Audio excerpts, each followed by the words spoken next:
La caractérisation du comportement en compression du béton s'effectue en écrasant une éprouvette cylindrique de diamètre 16 cm et de hauteur 32 cm à l'aide d'une presse. Pour pratiquer cet essai, l'éprouvette a été préalablement rectifiée afin de présenter des faces planes et parallèles. Ici, la rectification est mécanique.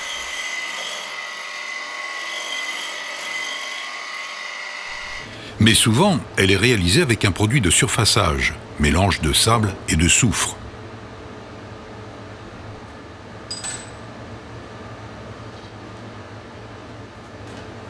Ou grâce à un procédé de surfaçage, la boîte à sable, qui autorise le contrôle des bétons à haute et très haute performance.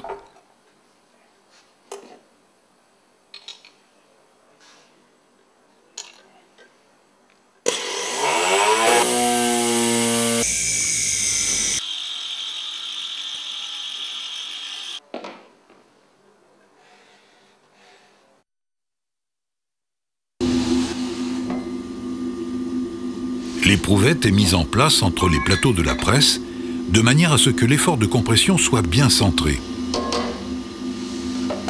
Dans un premier essai, nous nous contentons de mesurer la résistance en compression du béton. C'est l'essai le plus couramment pratiqué. Cet essai s'effectue dans les conditions normalisées.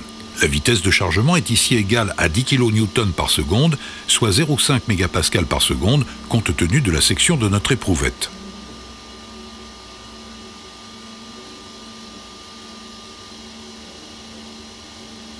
La résistance en compression donnée par l'effort maximal atteint, pendant l'essai, 1208 kN, soit 60 MPa.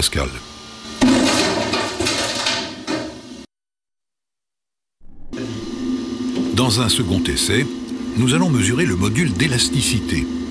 La détermination de ce paramètre est particulièrement importante pour les structures dans lesquelles on a besoin de le connaître précisément, notamment quand le flambage est dimensionnant, comme les piles de grande hauteur.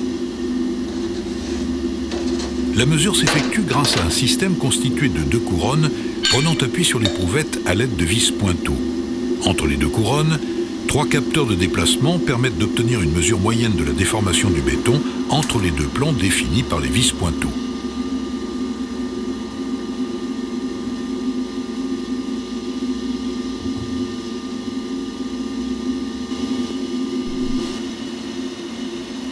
Un chargement cyclique entre 5 et 30% de la résistance en compression mesurée précédemment permet de tracer la courbe contrainte déformation à partir de laquelle on va déduire le module d'élasticité.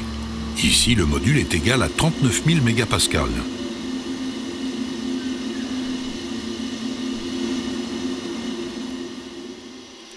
Dans un troisième essai, nous allons caractériser le comportement du béton par sa courbe contrainte déformation.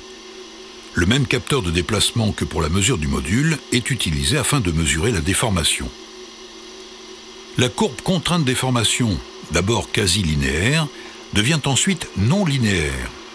L'effort atteint un pic, la résistance en compression, pour une déformation voisine de 2 pour 1000.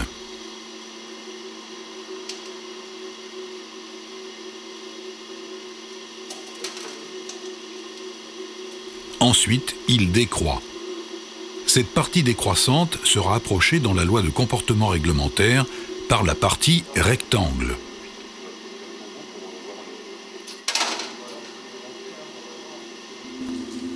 L'examen des éprouvettes après rupture montre que la fissuration est parallèle à la direction du chargement dans la zone centrale, mais évite la zone au contact des plateaux de la presse.